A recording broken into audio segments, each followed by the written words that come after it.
On this week's episode of the Superhero Show, we'll find out if both Superman and Lois will live forever, if all of Agatha's coven will live through this episode, and if Nick and Charlie's relationship will live through a Heartstopper trip to the beach.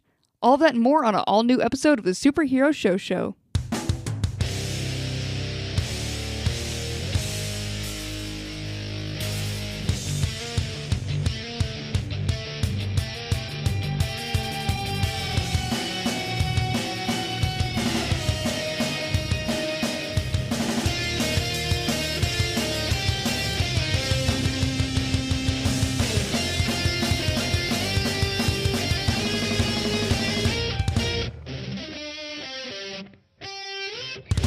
What's up, nerds? Welcome to the Superhero Show, a podcast where some friends gather up and watch their favorite shows, their comic book-based TV shows, separately.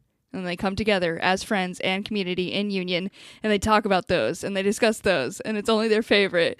I've been off a week, and this is a nightmare. Let me bring on my good friend Ryan. Ryan, save me. Oh, boy. Cassie, you tripped and fell down the stairs right away, but I gotta say, you picked yourself up and then sort of like walked down the stairs like you're wearing Heelys, you know? Like you coasted after that because then you compared us to like a community and a union, and I do love that.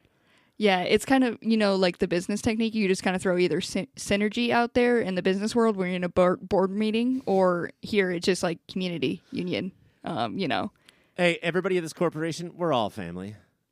We're all a family, and that's most important. In the club, we're all fam. Is I think what people are saying. And I think going off of what Cassie's saying, it's best probably to prove that you're family, like all families do, if you take a knife and then cut the middle of your palm so blood comes out. As sort of like a group handshake while we all record and listen to this podcast. And we do it every week. It's important to us. We never fail on this. I am. Doctors are like recommending I do not do it anymore. My platelets are... I ain't got no more. But, fuck it. I'll keep doing it. It's for the podcast. Why don't they understand that? I keep writing them the note. They're like, hey, who is doing this? And I keep signing off on it like, yeah, for podcast. All good. Don't worry about it, doctors. Why is it always that doctors are writing the notes? We should be writing the notes to doctors. You hand that doctor a note that says she has to do this, and it's signed Ryan. And he's like, oh, fuck, Ryan? Your podcast co-panelist? I guess you're allowed to do this then.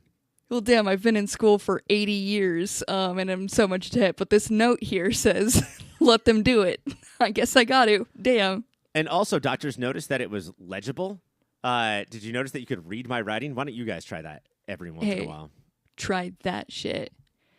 Ryan, this week, it's just me and you. I know. It's the two best friends here. And I thought, I was all good with this. The board sent out a call. They just kind of put out an open listing for anybody to come into the studio. Mm-hmm. So I don't know if you noticed the line of people waiting outside. I got to bring them all in here, and we're just going to test to see if anybody stays. Again, it's important to know none of these have been vetted. Not a single one of these people. So the board said, I'm just going to sum up here because it's so hard for me to understand what the board thinks because of what an idiot I am.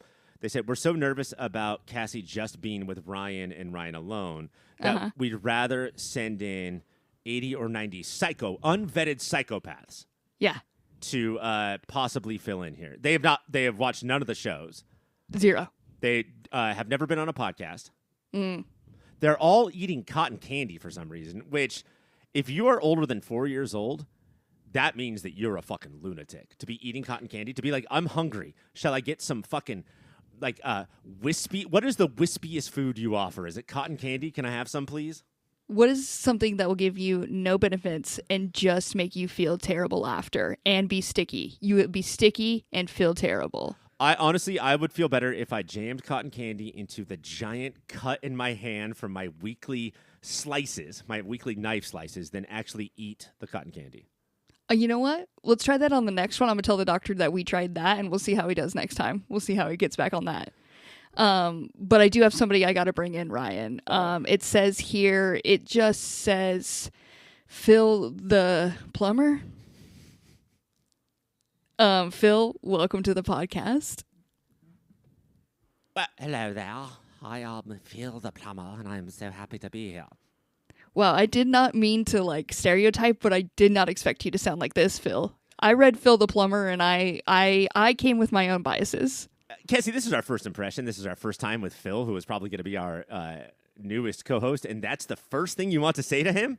I'm trying to, again, community, openness, family here. We're in the club. I'm just being open with how I'm feeling and like vulnerable with him. I'm accepting that I have a flaw, and I judge this man thinking he's going to be a plumber, and he is a dignified little gentleman. I know why you're judging me.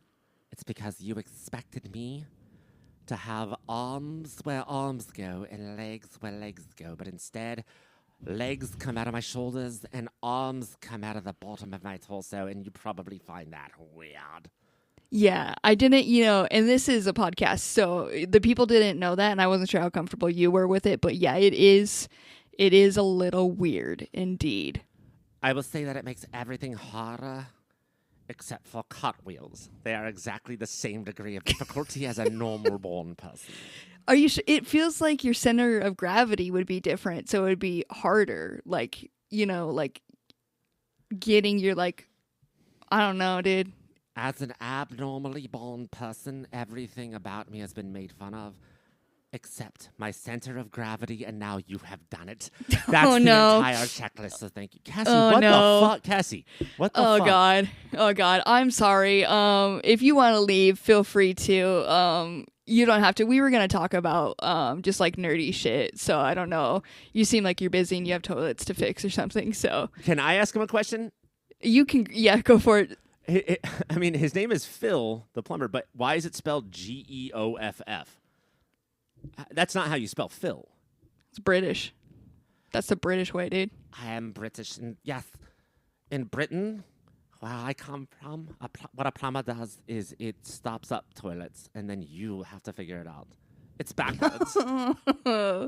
You know what? If that's how jobs work over there, I'm down. You just kind of create problems for other people. I would love that. You fucking throw Cassie a bag of Taco Bell, and she will do that thing for you. And that's not about your stomach. What I'm saying is that when you get Taco Bell, you jam it down the toilet before you eat it. Yeah. That's where it belongs. Straight in there. Immediately, right away, slam dunk it into the toilet. Cassie, you fucking liar. Phil, thank you so much for your time. Thanks for coming here. We've learned a lot. If you could do a cartwheel on your way out just so we could witness it, that would be rad. Oofa. Oofa.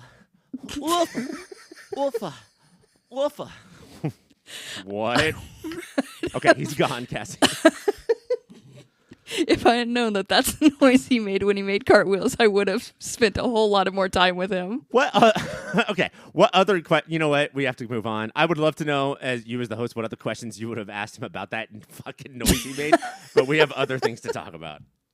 We do. The other things we have to talk about are TV shows like Agatha All Along. We're going to be talking about that later. We're going to be talking about Heartstopper. We're going to be talking about The Penguin. But before we get to all of that, the premiere of Superman and Lois. On the fourth and final season premiere of Superman and Lois, Superman gets dropped back on Earth after getting his heart ripped out by Bizarro. Or not getting his unheart not ripped out by Bizarro. The Kent family has to figure out how to save their dad while also stopping Lex before we get to the end of the second episode, which reveals that our predictions have been right all along. Taste buds, I ask you this. How about this Lex, huh? Bro, I sort of danced in and out of season 3 of this whole series, really. Yeah. I think I'm in for the rest. Mm-hmm. And I don't know what this Lex was like before. We talk about villains so often on this show. It's sort of, I mean, part and parcel, like we have to. But this fucking guy. This fucking guy. And there's been a lot of Lexes, and a lot of them typically, if we look at John Cryer or... who's the guy from the Facebook movie? Jesse Eisenberg.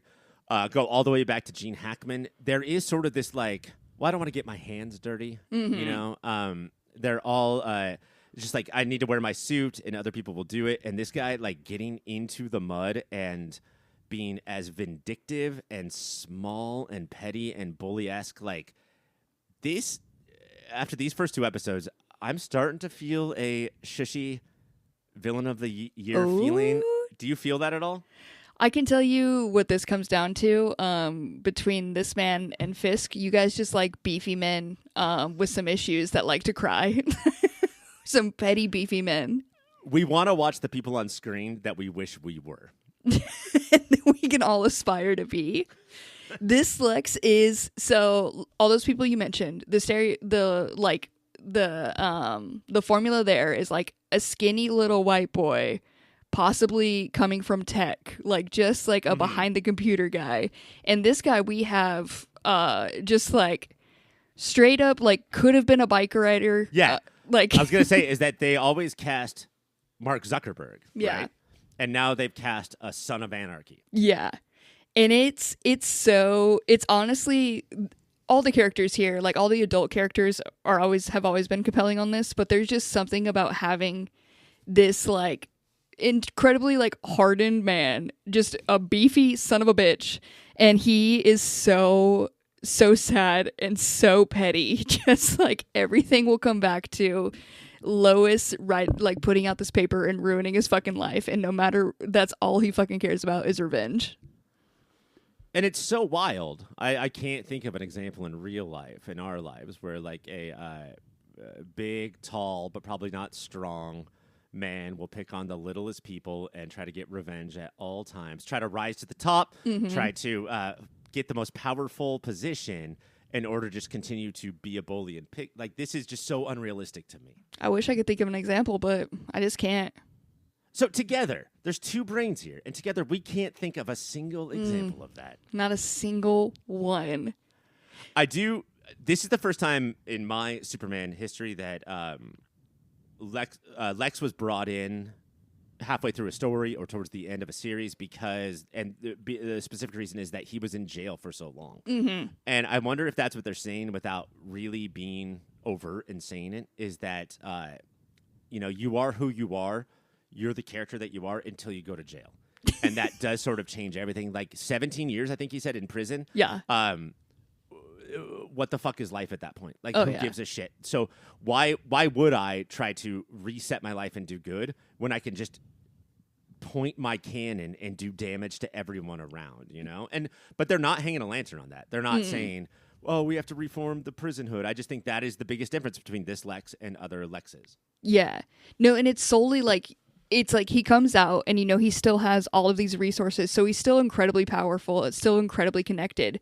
But he basically has this daughter, like he was in there 17 years. He missed his daughter's entire life, like does not know who this person is at all anymore. And that's like the one thing he would want to come back into life for. So like, why rejoin society properly? Like, fuck it, burn it all is where he's at. If he's the Lex that I know from all pop culture, he could probably come up with a time machine and maybe go visit his younger daughter. But no, petty revenge. Yeah. Let's go to this small town and live in a shitty hotel across from a bar. Like, I was also in and out. So he spent, I don't know how this Bizarro, does Bizarro created? Did he just like control Bizarro? I don't know how Bizarro, but the amount of effort he put to get Bizarro on his team or whatever to fuck up Superman is the amount of effort he could have done to like heal a relationship. Yeah. I mean, it's cliche about like, instead of going to therapy, I create a alien robot version of my arch enemy and then control that. But yeah, there was a couple of really good previous Leons, and it's a lot of Lex basically manipulating or gaslighting Bizarro into thinking this, and then teaching him that every time he dies, he gets stronger. I have no choice but to kill you, and Bizarro has no choice but to say, yes, daddy. Like that's the whole point of these people, is just to like, no other truth but the one that this psychopath is giving you. Yeah. So this one has like, obviously so many more moments as well that are like good character moments. I do want to talk about the very first intro we get is just like we pick right back up from this season in the middle of the fight.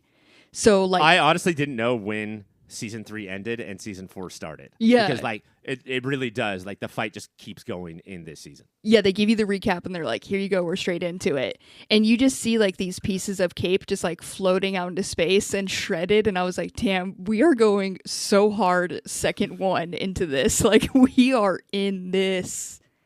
It's so fucked up, and it shows me like what a fucking dork I am because I saw that red floating and I was like, oh my God, it's blood. Uh-huh. And then I realized, no, it's worse. It's cape. It's a cape.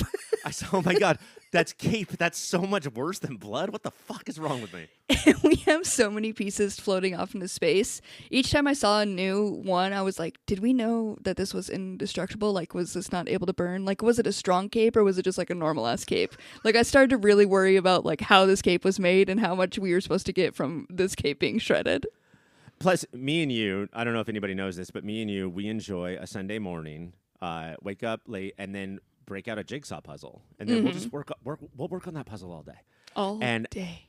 As the camera's going, I was like, oh, get this piece of the cape, get this piece of the cape. Guys, we have a jigsaw puzzle to put back together. Let's grab all this cape and do it. And then it leads us to a very messed up Superman. A Superman not doing well, not winning this fight, I would say. But Bizarro, we find out, Bizarro was not just given instructions to, like, defeat him. But Lex was like, I would love his heart in my hand. Yeah. This is a level of pettiness. Again, just to put it in a box. I didn't know like what he would do with this. He already has a creature that can defeat Superman. So this is now the most powerful thing. Again, all the resources. He just wanted like a little bookshelf thing and be like, that's Superman's heart. That's insane. And he got it slabbed.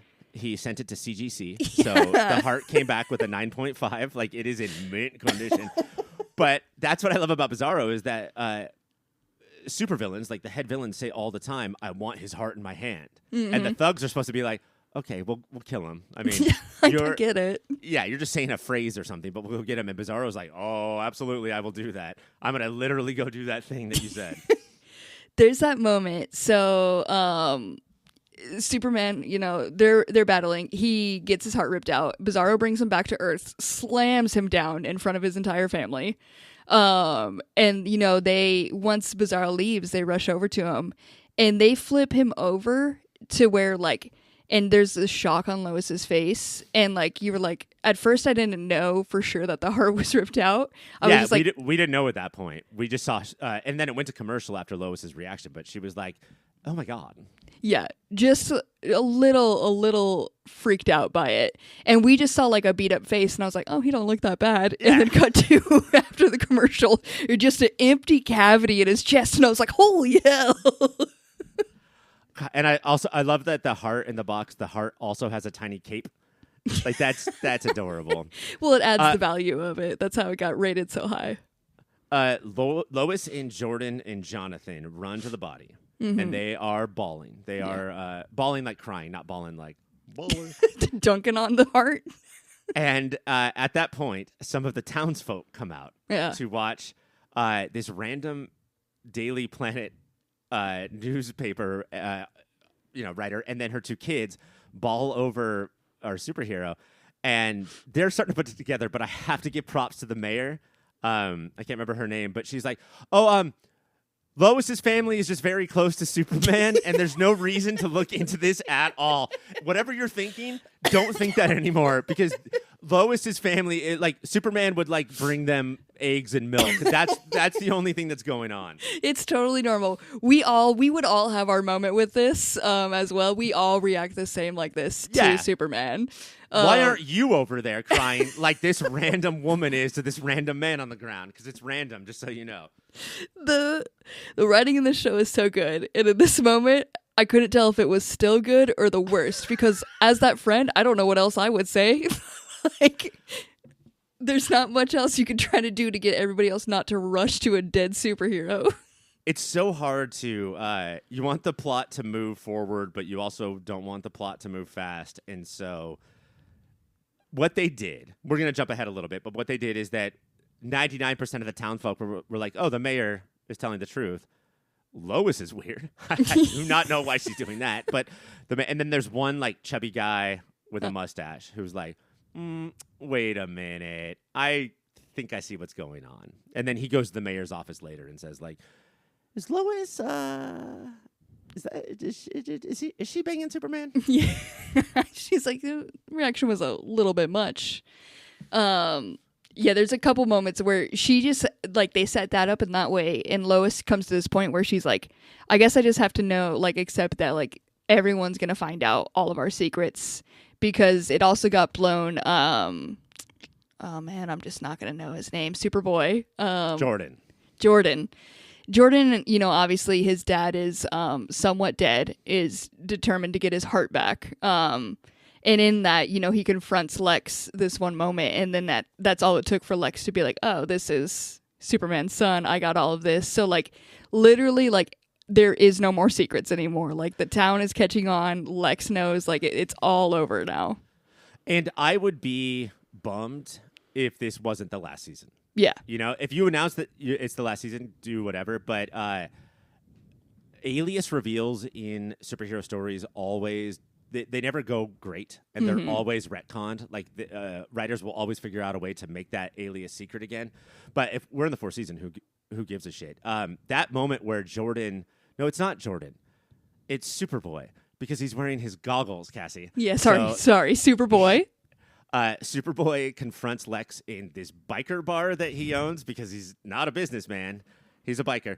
And this is, again, why I think this person, I'm going to look him up next time you talk, the guy from The Walking Dead, I think his performance is so good is because he just says to Jordan, you're a little bitch, and you're not willing to do anything. Like, I know you're not going to do anything to me. Yeah. And then Jordan flies away as fast as possible. Uh-huh. And then it cuts back to Lex, and you can see him for 1 second of both of these episodes breathe, like a sigh of relief. Like, he takes a breath like that. I was vulnerable there, and I was scared, but now I'm going to take a breath, and I'm going to go back to being this fucking bald asshole. Yeah. And right before that, he had been meeting with, like, I don't know, his business partners or something, and they were trying to get him, like, to, like, up his stock or something. And there's something, they come to him and they're like, hey, so ever since you came back, the company has lost a bunch of money. And he was like, his only response was, we'll fix it. And I was like, hell yeah, that's how you do it. Wait, hold on. Everyone thinks that Lex, this bully that wants to rise to the top to pick on people, is an incredible businessman, but he's not at all. I wish I could tell you who this was like. It's on the tip of my fucking tongue, Cassie. Maybe by the end of this, we'll get somewhere. So we do have, throughout all of this, we also had, like, in the first episode, we thought, like, Grandpa, like, Lex is coming hard after Lois. And I thought they might take Grandpa. Where were you on this Grandpa status? Honestly, we, despite it being the last season and a shortened season, like, this isn't 22 episodes anymore. I think it's probably 12. I thought that he was going to be okay. Like, they want to spread out what they're doing. And I thought that of these 2 episodes, 401 and 402, they did a great job of, like, all of the danger is focused on Clark. And so when the grandpa is getting buried by this person who in the last season said, I'm in love with you, and the grandpa fell for it, I did think that, like, Jordan would save him. Also, Jordan needs minor challenges. Like, he's not going to be able to take out Lex right now or save his dad right now, but he does need to prove himself in little ways, and that was eventually hearing his grandpa's heartbeat and going and saving him. Yeah. So he gets that win. He gets a big L later on, though, when he goes straight into a trap that Lex set up of just a little toy that has his dad's heartbeat to set him up, which, I don't know. I guess everybody just has that on hand. I guess that was on sale around the area. Jordan explains to the audience that Superman's heart beats 3 times for every human's 2. Yep. I don't know how Lex has that information. Yeah. To set the trap. Also, I always fucking think it's weird. Like, it always, like, gives me the skeeves when there's Superman toys in a Superman show. Yeah, like, it's weird. Who is making those toys? Like, when somebody will pick up, like, a Fantastic Four comic book in a Fantastic Four comic book. Like, who is writing this? I've talked about this before, but I wish there was a way for Marvel and DC to come together that all of the pop culture fake superheroes in DC are Marvel, and then vice versa. God, that would be so rad. That'd be so fun. Jordan finds this Superman toy, and then Jordan gets attacked with 4 Ghostbuster-like kryptonite guns. Yeah. But he fights those off pretty well, for the most part.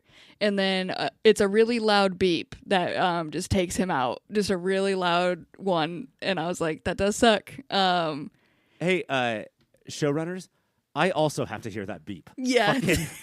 Make it like a dog whistle where only Jordan can hear it. Like, we get what's happening without having to hear it ourselves. Thank you so much. I've never watched one of these shows not hungover, so could you please tone the fucking buzzing down? While this is going on, I want to get to the most insane moment for me. So we have the one brother who's out there also looking for his dad's heart, which he thinks is in Lex's abandoned apartment thing that he's just holed up in. So he's searching there. While Jordan is on this full mission that is a full trap, Lois gets a call from quote unquote Clark. And Clark basically tells her to pick a son to choose to live by pressing either 1 or 2. And she hits a button and we don't know which one. And I need to know which son. She said, this is the only one I care about. I think that it's obvious. I think not Superboy one. Yeah, I think it was Jonathan. Because she thinks that Jordan has the powers to take care of herself. Yet she still had to do that. But man, did they ride the line of her answering that phone. And it was like, I don't know if Lex has Clark AI. And yeah. So or like one of those Scream voiceovers, but it's not Ghostface. You sound like Clark Kent from the Daily Planet when you talk into the vocoder. But she believes, or she sort of believes it's Clark. And then a perfect like company voice message comes on and says, if you'd like to save your first son, please press 1. And it was so devastating and hilarious all at the same time. Like chilling and then just like that's very funny. It's very funny that they've done this. And I think that we've talked about Bitsy Tolik and how great she is on the show, but her balancing of she gets home with a pizza and she's like, boys, I have dinner. Neither of my boys are here. God, I hope the phone doesn't fucking ring. And her balancing of like basically the villain from Saw is calling her to, but also like, this is just my life, you know? It was so good. It was so good. And the camera work, because she's getting this call. She thought her boys were just in the room. So she's just like in between both rooms looking both way. Again, like a Scream movie. Like just between 2 paths here. And I was like, this is beautiful. This is the actual like most psychotic, but also probably most realistic, is that she knows that Lex has killed her husband, probably after her kids. And she goes to see if they're hiding under the bed as if they're 5 years old. And she's a mom. That makes sense. But also, girl, they're not this is not a prank from your sons. But also, it's at the level where it potentially could be. You got to have a talk with them if they did this shit on you. But but I think like part of being a mom is like, if you don't check under the bed, which you know is futile, you'll sit at the table just thinking over and over, I didn't check under the bed. I didn't check under the bed, you know? So you got to go do it. You got to do it. We'll hop back to Jordan, Superboy, at his mission that he is fallen into, which is a trap. Lex does this thing where he has his men just in the background holding his dad's heart in the case, and just has him bring it forward to him and place it on the ground so he can see his dad's heart just out of reach, and then fucking crushes it. Broke my heart. It's important to point out about this Lex Luthor that he is from Sons of Anarchy, but much like somebody of his kind villainy, he still has the thugs that do the perfect thing at the perfect time. Like he's still a showman who will like it's time to bring out the heart. You know, they all do the all of the stuff that they're supposed to do to put on a show, even though he's like a shaved head biker boy. These dudes, there was the fighting dudes who were on the payroll. There was like about 8 of them. They showed up with guns and stuff and tech, and they were there to fight. And then there was 3 dudes whose only job it was to hold this heart and present this heart. It's so and they good. brought it out on a tray with a silver like lid on it and presented it all the time. The thing that I don't get about Lex is that like Joker or the Riddler or whoever, they will put their thugs in similar costumes to them. Why doesn't all of Lex's thugs have shaved head and like taped on giant beards? God, that would be so good. This is the one thing the show is missing, and they needed you in that writing room. But the heart, he does crush the heart. It's obviously devastating. This breaks Jordan. But also, and I will say for like CW, right? fucked up gross. Like fucked up. It's a pretty realistic looking heart. He puts a heel in the middle and brown goo comes out of it. Yeah. Yeah, it's absolutely messed up.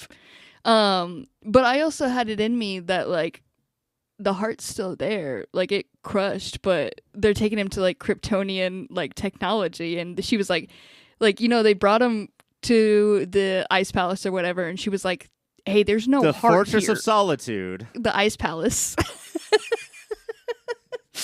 And Grandma was like, "Hey, I don't know what you want from me. There's straight up no heart organ. So like, what am I gonna heal?" But he could have brought a crushed heart, I feel, and like maybe done something. I feel like there was still potential. I love what you're doing right now. You're just like watching the show and you're just like, the heart's still there. The heart is still there, the guys. Heart is still there. No. Somebody who is like Lex, their shoes are different than ours.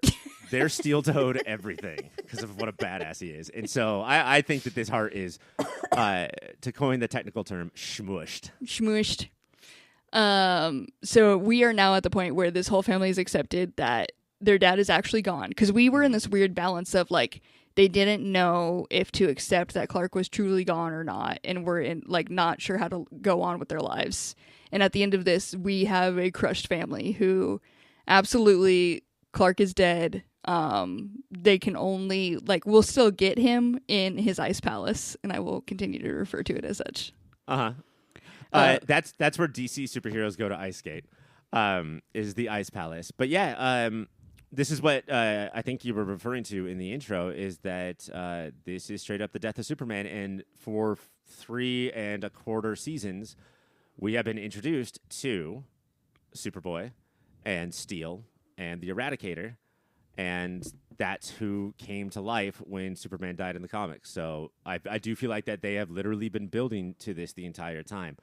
I loved in the first episode how even though Clark was either on the moon or dead, how Lois would look around the house and have memories. Mm-hmm. You know, so we could have Clark and Lois for a couple of scenes together throughout the episode. Yeah. It doesn't matter when the scene happened. They did not age up or down at all. Like, they just looked like they did. But their chemistry is such a draw for the show that I was so glad that happened. As interested as I am in the Death of Superman storyline, without Clark and Lois together, with him just being in the magical ice palisades, thank you, or whatever you called it, I'm a little nervous. Yeah. They were definitely the biggest draw to this, and what made this Superman and Lois stand out so much. And what kept bringing us back is just like how real of a couple they were. Mm-hmm. So it is going to be a different tone. It's going to rely more on the two sons, which is a little bit rough still, for sure. But hopefully, we'll see. I will say this: I do think that the actor who played Jordan did the best I've ever seen him. Mm-hmm. The sort of the emo, am I ready for this? I'll never be dad kind of thing. I think that he is finally coming into his own. His scream when he saw the heart getting smushed was legit. Like, I bought that scream. Jonathan, I won't even talk shit on the actor, but the character, he says, you don't know that 14 times in these 2 episodes. Mm-hmm. You know, Clark is dead. You don't know that I have powers. Jordan says I have powers. You don't know that.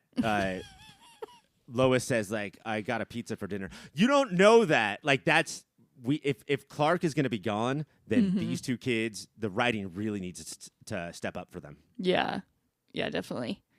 I'm with you, though. I definitely want to try to give, like, watch as much as possible in this for this final season. Like, this has always been a good show. It's just always out with a lot of shows. So, but I hope, I hope that I want to check in with it because this final season looks like it could be really good. I have some good news for you. Yes.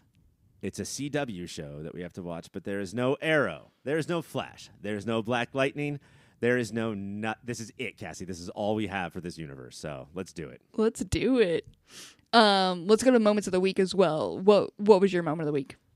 I did want to point out that I don't know if this is a good moment or a bad moment, but my moment of the week is that there was no Kyle.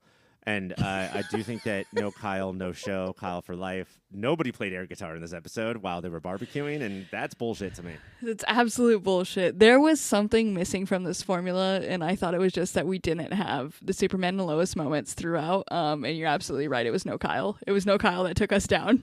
There was no sad dad in a diner just throwing a fucking fit and then air guitaring it out. Ugh, I miss Kyle.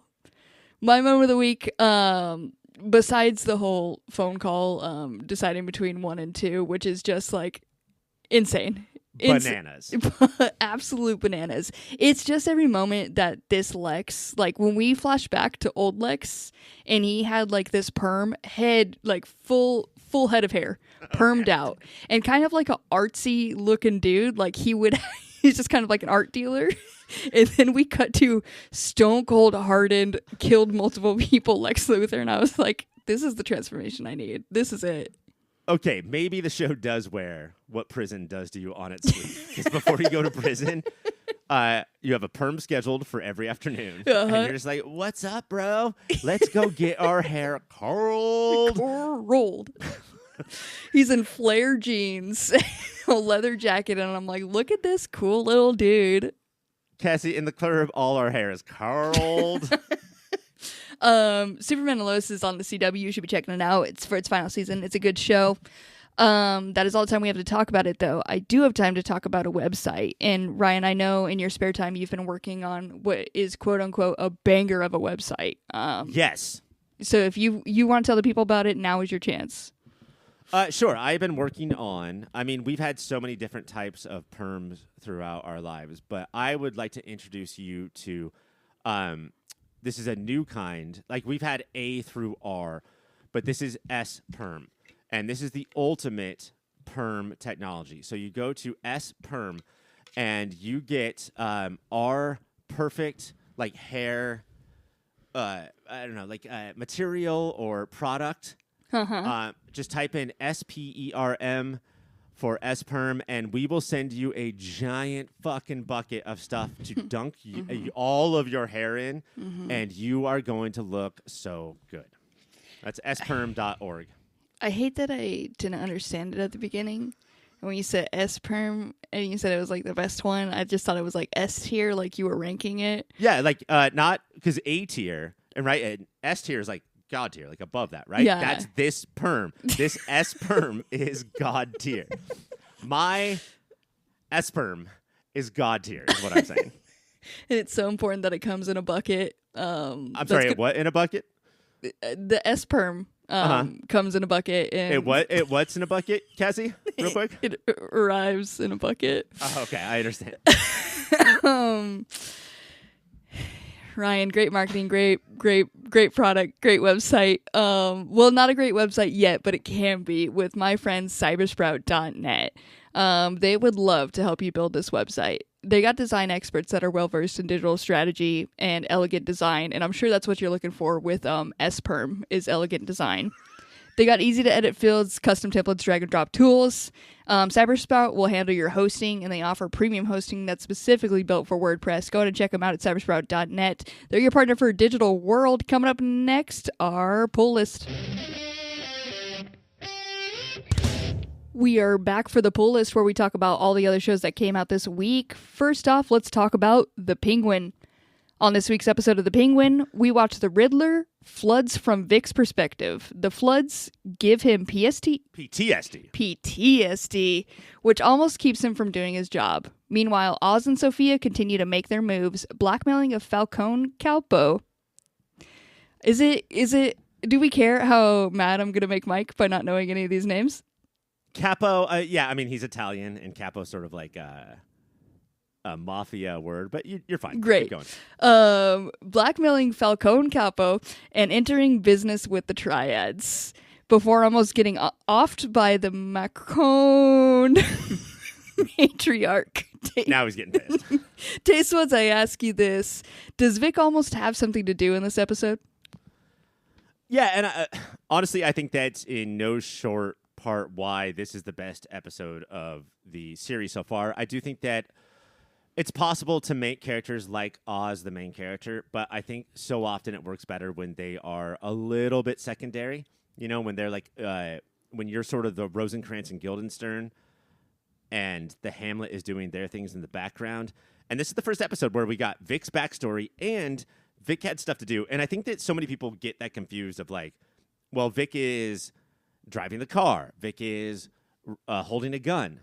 That is stuff to do. But I think that really when we say that, what we mean is making choices. Is Vic making decisions? And this is for the first time that he's not just following Oz or doing things because there's a gun to his head. But he's saying, I'm at a crossroads multiple times in this episode. What do I do from here? None of the decisions were surprising necessarily, but they happened. And that made it so much more of a compelling episode.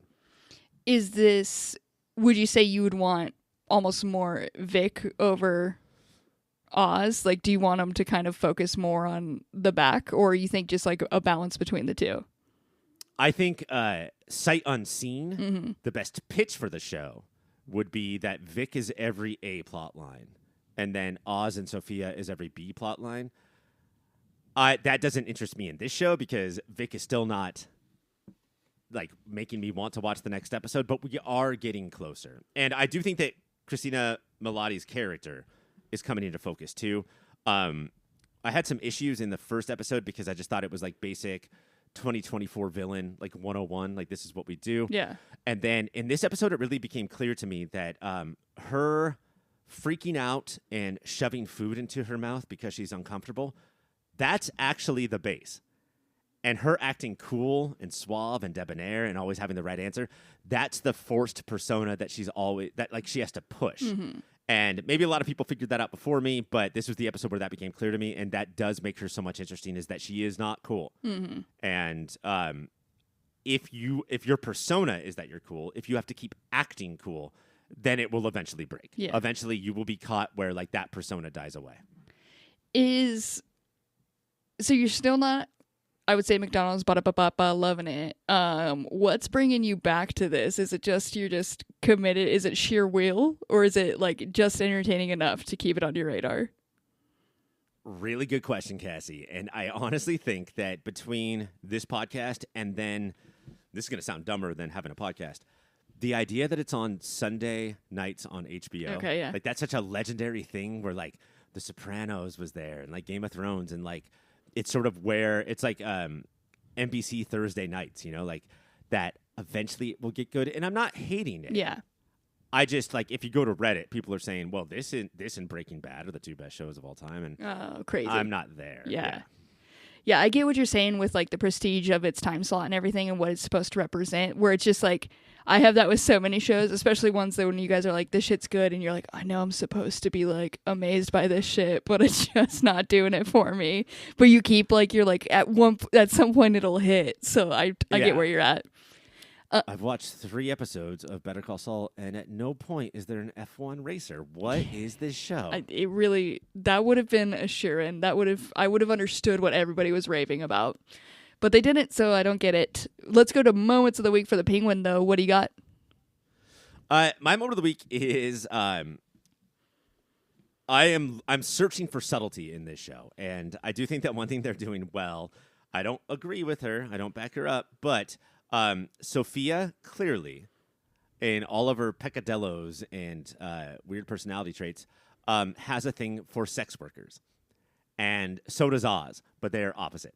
Oz loves them because that's how he has sex, but Sophia, like, you know, has disdain for all of humanity, but there's something about her that like is really like, the camera cuts to her so she can give a dirty look to anybody who does sexy things for money, and I am very interested into how this is going to play out. Got to report back. Let me know. The Penguin is on Sunday nights on Max. Prestige spot. Check it out. Next up, we have Agatha All Along. This week's episode of Agatha All Along takes the coven to a new house where the party turns into an 80s treehouse sleepover. We learn that the monsters chasing them are the 7 witches Agatha killed a long time ago, and that her mother is none too happy with Agatha, or the fact that she was born. This leads to Alice's death, trying to save Agatha from her mother's wrath. Well, we'll get to the ending in a minute, but Taste Buds, I ask you, or let's talk about this Brooms. Brooms. Brooms. Cassie, we have brooms. And of course, it does the thing that all, modern shows have to do. We have to make fun of the trope, but then we're going to do the trope. And then they all pull like giant. They happen to be in this part where there's giant roots in the trees. They all pull a root off. And in this show's lore, you have to do a little dance and then hand someone else the broom. They will fly on your broom. And then they all fly away. And of course, because the movie E.T. came out, they all fly up into the moon and they are ecstatic. And it was like, sometimes you forget what joy is, especially when you're watching TV. You forget that like there is fun in the world, and they, even like the most hardcore, even the Agathas can't not like smile and be free. I mean, like, just imagine being able to fly up on a broomstick. Like, honestly, I know it looks pretty silly, but it would also be really fucking rad. So it looks silly, but like, I fucking dare you to make fun of me, bitch. I'm flying on a broomstick and you're on the ground pointing and laughing. watch me do this. I know before when this series did little things like that, like it kind of rubbed you the wrong way, but this one, was it just the joyfulness of it that got you on board for this one? Yeah, I mean, like, them talking shit on the trope is sort of like, it just comes with the territory at this point, but they actually go through with it, and it's awesome. And, like to see more of that. But, of course, they fly the brooms to the next test, and that is this house where everything does not go according to plan. Cassie, have you ever done a Ouija board? Fuck no, dude. I will never touch it. I have too much trauma in my past, like from a Christian upbringing, where I truly believe the devil and his workings reside in that shit, and it is a portal. I cannot ever touch that. Every time I start to think you're smart, you prove that you're smarter than I ever imagined. Yeah. I always wondered, I don't think I've ever owned one. Does it say in the instructions, like on the back page, hey, just so you know, person who bought this, you actually do have to control this? Hey, you do gotta move your hands around a little bit. There actually isn't a devil. But they use the Ouija board. Bad shit happens. And the main thing that happens is that Agatha's mom, who I believe was one of the people who she killed 300 years ago, comes back and says crazy shit. She says, I knew you were evil when you were born. Agatha says, why do you hate me? And she says, it's not just that I hate you now. I hated you from the second you came out of me. Dang. I should have put you to death then. Takes over Agatha, and then, yeah, as you said, Alice, I guess, is our new victim. Damn. We're going to be moving on without her. That is, at first when you said the mom was saying all of this, I was picturing her spelling it all out through the Ouija board. I'm glad that she came through for somebody, because I was like, we were eating up some screen time, huh? From hated you from birth. Interior tree house. Coven starts to have a conversation. No, what the Ouija board was trying to say is, and I won't spell it out for you, I'll just say it. It's Nicholas Scratch. Mm-hmm. It is Agatha's kid who was haunting this place. Charlie from Heartstopper calls it out, says Nicholas Scratch, and then they get to move on. They get out of the house, and then Agatha, who is pissed, because she knows she's not pissed that Alice is dead, pissed that she's going to get blamed for Alice's death, tells Charlie that his mother, no, not Charlie, Teen, that his mother would be so disappointed in him. Oh, damn. Teen realizes at that moment that Agatha has known who his mother is all along. Agatha knew all along, and gets a little pissed and controls all the witches and throws them into... Cassie, if you were born in the 80s, what is your number one fear? Quicksand. It is quicksand. Yeah. I thought you were going to say Reaganomics, but it is quicksand. Just before it cuts to him, and he pulls up his crown that looks similar to Scarlet Witch's crown. He is officially Wiccan. Oh, he is of the Young Avengers. And shit. So Charlie from Heartstopper, Joe Locke, is now sort of a major part of the MCU. Honestly, pretty rad, pretty cool, pretty excited for it. And because of us, like, we brought Heartstopper to the world. That's how he got the job. And so you're welcome, Joe Locke. How would the people know it was good if not for us screaming from the rooftops? You're welcome. we do have to talk about the other most horrifying thing. Okay, I'm in. I'm here. The first thing that the Ouija board spells is MRS. Uh-huh. HRT. Uh-huh. And so we have now a new MCU villain, Mr. Shart. Mr. Shart is here, and I don't know what he does, but it's going to be wet and stinky. And, like, I think that, like, people are, like, talking about Doctor Doom and Mephisto, but, like, I think that Mr. Shart could be, like, the one that's controlling it all. I don't. Because every time you're looking at him, you know that he could be farting. And, Cassie, he's not just farting. He's sharting. You ever like, you go to clean a window and you spray, like, the Windex bottle on the window? Uh-huh. That's his butt. That's what he's doing with his butt. Mr. Shart is here, and he is horrifying. Wait. Mr. Shart's a real thing? Are you not just messing with me?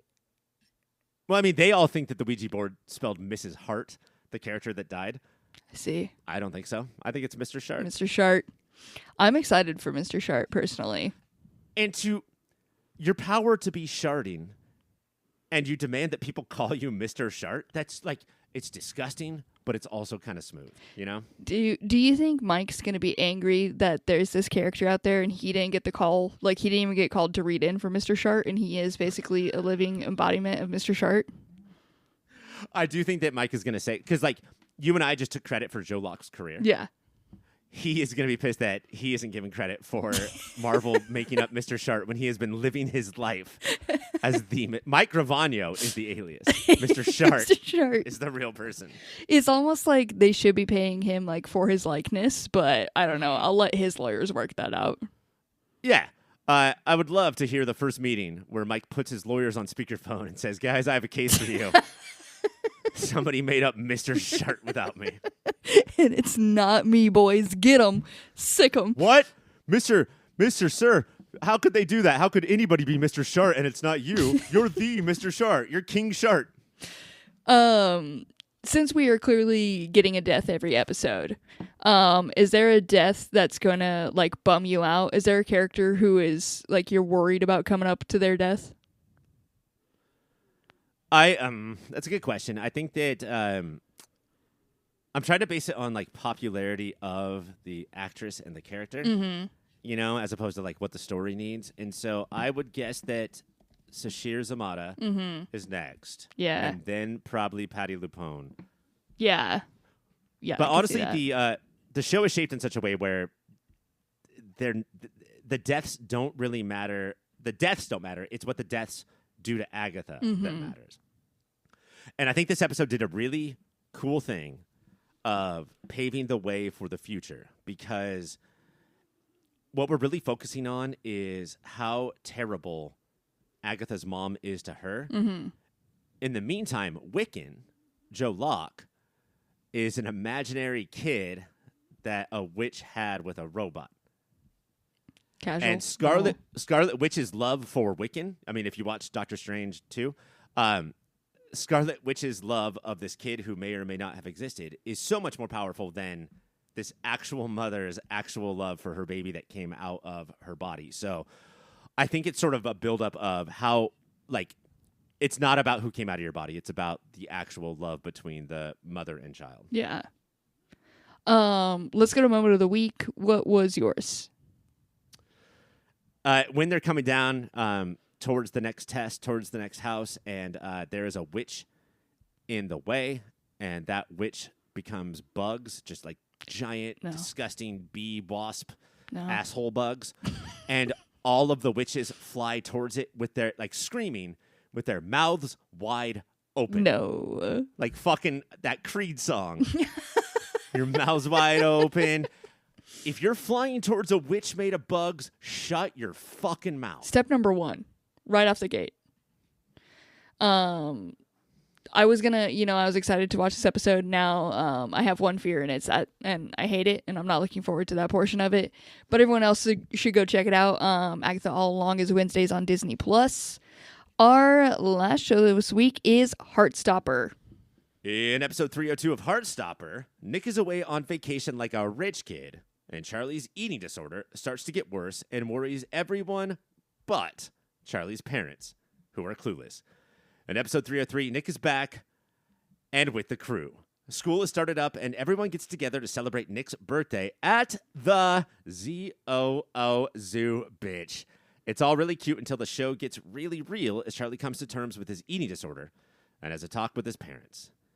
Taste Buds, I ask you, do you miss when this was just our fun, little, cute, wholesome show that we went to feel good? I do. I understand. Was it ever that? It was. It was for a while just this one where you were like, I just need to feel good for a little bit and I just need to see some kids being happy and being gay. And now all of a sudden we are dealing with a lot here. And I understand that that can only go on for so long and you got to bring in something. And it is a gay show and it's not dealing with death. We're doing an eating disorder, so we got to have something, and at least it's not death. But man, they've done it in this one. It is heartbreaking to watch him go through this. It is, but when we're with the teenagers, I think the show really excels. Although it's cringy as fuck when it's just the kids talking because they move things forward. Yeah, there's so many TV shows that are soapy or dramas where oh, you have an issue? Let's deal with this over the next 9 episodes. Mm-hmm. And, I love how this show focuses on Nick, how Nick would deal with a boyfriend having an eating disorder, which is as important, not as important, but it is important. And then Charlie has to come to terms with it, too. I love Haley Atwell. Agent Carter is in the first episode, and she treats Nick like an adult. What I want to get to is the parents who everyone is saying, Charlie, you have to talk to your parents about this. And based on how they have been, I would just talk to my friends. What if you just said no? I'm going to disinclude my parents from this. There was other options. He was you got to talk to your parents or somebody who can help. And I was like, hey, he had that moment with the teacher where he could open up. There's other adults that I would trust way more than these two people. Absolutely not. I'm going to start testing the water somewhere else. And when I can build up and feel more secure, maybe approach the parents. Tara's mom in the last season, I think, is it Tara? Yeah. She was outright evil, right? She was abusive and terrible. That's not Charlie's parents. It's hard to put a finger on. They're not necessarily abusive, but they just they're in their own bubble and they refuse to listen or see their child for who they actually are. Yeah. And that's so much more realistic or so much more common, I think. And also something that isn't on TV that much. Tara's mom is always on TV, right? Mm-hmm. You want to kick it up. You want to turn it up to 11 and have them say and do abusive things. Yeah. Charlie's mom isn't bad. She's just part of your job as a mom, and Charlie's mom is the mother to the Charlie she thinks should exist and not to the Charlie who does. And that's what makes her maybe not abusive, but bad. Yeah. And she's almost more of I guess kind of like a warden. She's solely there to be come here on time, pick up your stuff, do good in school, just be a good child, make my life easy for the love of God. Just make it easy. If that's your parenting style, then it doesn't matter who your kids are. Whoever your kids were, that's how you're going to parent. I'm just going to warden this house. I'm going to take care of this house. And whatever issues you're having, I don't care. But her kids were born her kids, and they're going to act like her kids, and some adjustments need to be made. Mm-hmm. And she just refuses. And like you said, there's no show where you see this, where this show, this is the main character's parents, and this is how they're focusing on it. And like you said, there is the abusive parent, and that's kind of just we'll touch in and catch in over there.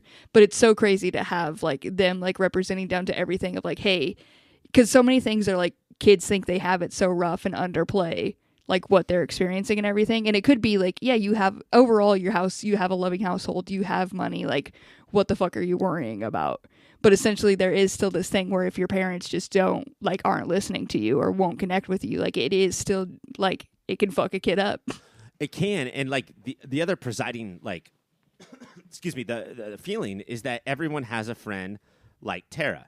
Mm-hmm. And so you keep thinking, well, it's not like her house. so therefore it's fine. You know, like it could be worse, so therefore it's great. And that's not true because Charlie's going through a thing. He's not acting perfect, but, and I need to stress this to anybody who has children watching this, he's the child. Mm-hmm. It is not his job to act perfect. It's your job to figure it out. And his sister, Tori, is taking over. She's like, I'm not going through anything right now except for worrying about my brother. So I will do the thing that my parents should do and figure out what's going on. I will always be there for a hug. I will always be asking questions. Texting Nick, a little bit out of pocket, like a little bit crossing boundaries, but at this point, she's so nervous. Yeah. In that moment they have, so she texts him when Nick's on vacation as like, hey, like Charlie's not doing great. So then that lets Nick get advice from Peggy Carter and everything. But essentially, like, you know, then when he comes back, they have this moment on the stairs of like, where she was like, you know, how's he doing? And he's like, they just have this moment of like, I'm trying, like both are trying, and they just know that they have each other.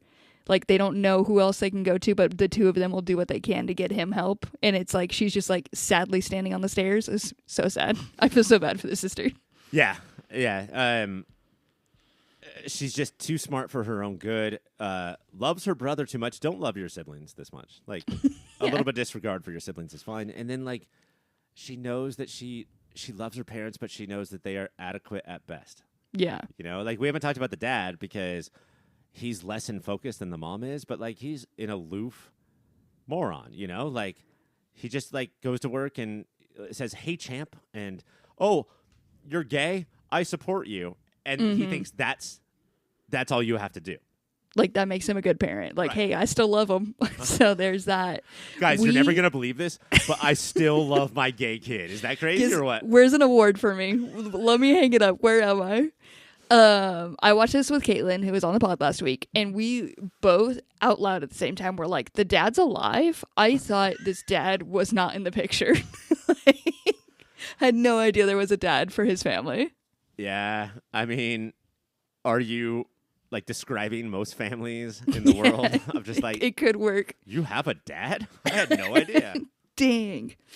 You mentioned the moments with the kids are cringy, and these had their fill of cringy moments, for sure.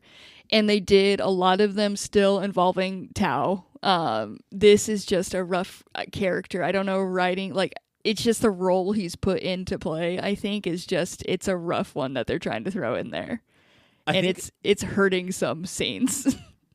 A lot of this show is trust your partner. Like, your partner decided to be with you. So instead of acting a fool, talk to them when there's something wrong. Understand that they won't dump you in a second. If they dump you, you'll move on. But what Charlie is going through, as Nick and Elle are absolutely incredible partners. And, you know, Nick is going through Charlie's eating disorder, and Elle is going through Tao being Tao. And he's like, I'm going to make this the most romantic summer. And then at some point she's like, just fucking stop. Please stop being you. Love you, bro. But stop, please. Yeah. And it's so weird because it's like this character, like you see it and you're like, Jesus Christ. But then it's also like, it's this teenage kid who grew up on movies and he's trying to make this romantic summer for them and everything. And you're just like, a dumb kid like in that phase would kind of be like that. It's rough for sure. Yeah. You know what's romantic? I'm going to cook a 13-course Thanksgiving dinner, having never cooked before. Bitch, like, what are you fucking doing? And she's just supposed to sit there and watch you for do 18 this? hours? God. And ultimately, I think that the issue with a character, like with a person like Tao, is that they're so insecure that they can't come to the conclusion that his girlfriend wants to be with him and also has a well-balanced life with goals and is moving forward and going to schools and doing stuff. And when somebody like Tao hears that, they're like, she's going to dump me. I'm a piece of shit, blah, blah, blah. And so they overdo everything to the point they're dumped. They cause their own dumping. Yeah. Yeah, for sure. We also have in this series, you know, like they highlighted those parents, which you don't always see, just kind of like aloof parents before. We also have, they're really highlighting with Isaac, like the importance of like friendships and how like this is such a common thing in high school is when like all your friends couple up, there's always somebody left out. And that feeling for that person sucks ass. And like you get it briefly, but you see it so much in this series and you're just like, yeah, like this is like friendships are a real relationship too, and this sucks for this person. It does suck, but I think that my issues with Isaac that I've talked about before is that they're trying to give everybody a thing, and him being, they call him both asexual and aromantic, but I'm not sure they necessarily know what to do with that. I think it's really uncommon. I think like it's just not a thing that happens, and so they don't know. Everyone, whether you're gay, straight, bi, or aromantic, has had a time in your life where everyone coupled up but you. Yeah. It just sucks. It just fucking sucks. Yeah. What I do is you just get new friends who will never, ever find someone. Just hang out with the fucking worst people that will never get a significant other. You can never find someone to love them. That's your crew now. Accept this. This is your life. And that's what I call my current crew. But I don't know. Isaac is sort of grating on me because just because it feels repetitive. It feels like he is giving his friends the same lectures all the time. The whole going over to Charlie's house and watching a movie with him on a laptop. Like, I will never get the younger generation. They're like, let's watch a movie. Oh, let me pull up my laptop so we can watch it on a bed. Yeah. You can't find a smaller screen. But that's very sweet and like a rebirth of Isaac and Charlie's relationship. But I do think that Isaac will need more than just these speeches every week. Mm-hmm. Yeah, I could see that. It's also just like, it is like people, asexual aromantics are constantly having to like be out there being like, hey, this shit sounds crazy to you guys because we're in this love-centered universe. So like it's honestly like half the time they are out there just being like, hey guys, I don't feel this way. Like it's kind of, you just have to scream it sometimes because it's like you're surrounded by that shit. So like it's almost, it's like it's absurd. But then you have these moments when you're in it and you're just like, fuck it, I'm gonna lecture these people all day long. That's where I'm at. You guys get a lecture again until you get it. You've been so bad, you get the ultimate punishment, a friend lecture. But we do have some beautiful moments when they go to the zoo. And we do, I don't know what zoo pops off like this, where you can feed like a lemur, but I want to feed a lemur so bad. There's no cages or walls in Great Britain. You just, you're with the animals the entire time. You walk with them, you feed them. At one point, they put Isaac in a cage and just walked away with a lemur they called Isaac. Like, oh, this is our new friend now. Isaac, you stay over there. Isaac. The like elephants just started like fucking rolling around, like playing tag and shit. And I was like, how do you even get elephants to do that? It actually, Cassie, happens in a crazy world called TV land, where zoos are just, do you want to go fucking high five a gorilla? Go for it. And during the high five, does the gorilla change somehow into a guy in a gorilla suit? No. Don't pay attention to that shit. That was a clean high five. Because gorillas know how to watch elbows when they give the high five. But this scene really made me want to go to the zoo. They had a lit day at the zoo. I don't understand your point. Are you saying that there's times where you don't want to go to the fucking zoo? Like, I'm at all times ready. Fucking, no, call me at 3 a.m. I will find that be zoo. There. I will go look at these animals and hope that they are out, even though I know they're not going to be out. Nothing says party like getting the call, getting your best clothes on, pre-shot, like pre-game, smoke some weed, do some drugs, drink a bottle of Jack Daniels, and then go fly in an airplane to somewhere where there's a zoo open at 3 a.m. And then just stand there and stare. Don't say or do anything. You just stare at those fucking animals. Every once in a while, I'll be like, man, animals, right? God damn it's crazy. Look at that fucking tortoise, man. Zoos rule. Those are the big things that happen, though. How do you feel about going to Moment of the Week? Yeah, I'm ready. All right, you hit it then. I thought that the weirdest part was, or my favorite part, I guess I'll say, is when Nick was talking to his aunt. Which, did you feel some sexual chemistry there? Nope, I think that's something going on with you. Maybe the porn you're watching. I do. I think that there was a moment where aunt and nephew were like, you got handsome.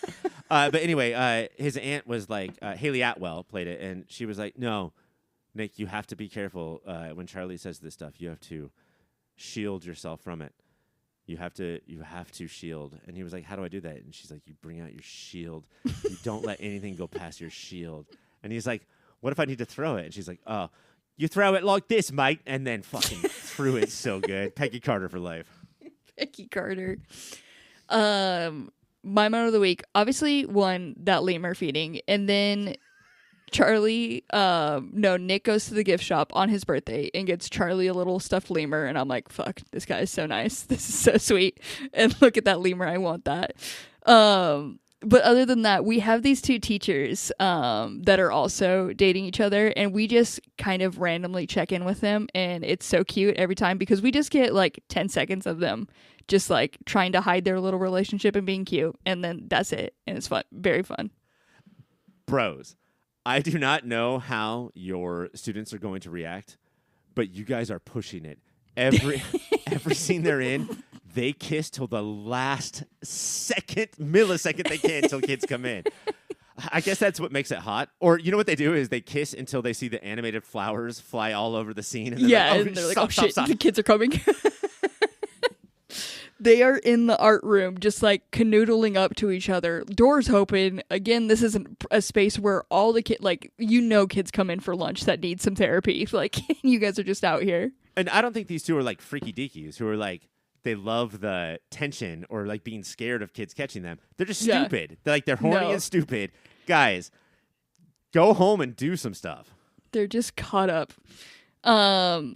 That is it for Heartstopper, though. If you aren't watching it, it's over on Netflix. Go check it out. It's very sweet. That is also it for this week's episode, Ryan. Oh, God. Can you believe it? I would say all-timer. One of the best. Started with Phil the Plumber. Look at us now. I have absolutely forgotten about Phil the Plumber. Can we do Spider-Man next week? Yeah, we ran out of time this week, and the board sent another memo, and they're like, no matter what you do, make sure you don't talk about Spider-Man this week. Yeah. But next week, I think they're going to allow it. So fingers crossed, we'll hit that finale. The board is weird. It's like we just laid off 2,000 people from Pop Filter. Also, no Spider-Man this week because we feel like it. Here's another thing to add on to this list for you. If you want to check out some websites, which I know you guys are dying to do after listening to this, you're like, what a great episode. Now I just need to go to a website. I have the itch. You should go check out popfilter.co, because that's where you're going to find more of us and you're going to get everything that we do. You should also check out popfilter.co/Amazon while you're buying stuff. Buy that way because we get money that way and we appreciate it. We have another show that the people should be listening to. Can you tell the people about it, Ryan? Yes, ma'am. Right now, Movie of the Year is doing 1996 from your host, Mike. I, after hosting last season, 1984, am a lowly panelist, but it is going so good so far. Cassie, 1996 is a year where you watched 0 movies. So if you watch more movies than Cassie in 1996, come listen to Movie of the Year.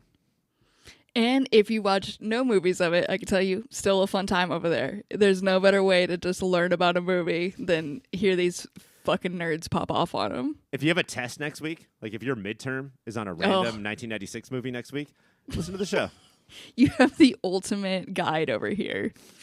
You should also follow us on our socials. We're at Your Pop Filter on Instagram and at PopFilterCo on YouTube.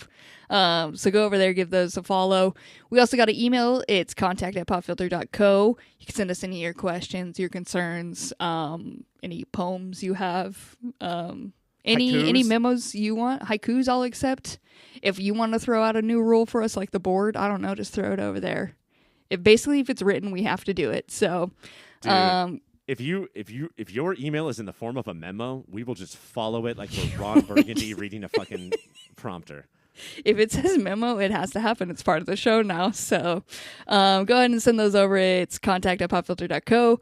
Next week, we're going to see if Agatha all along goes full Wiccan. And plus, we're finally going to get to the finale of Spider-Man, the animated series, Sins of the Father. So be sure to catch that one. For Mike, I'm Ryan. For Ryan, I'm Mike. For me, I am me. Bye, everyone.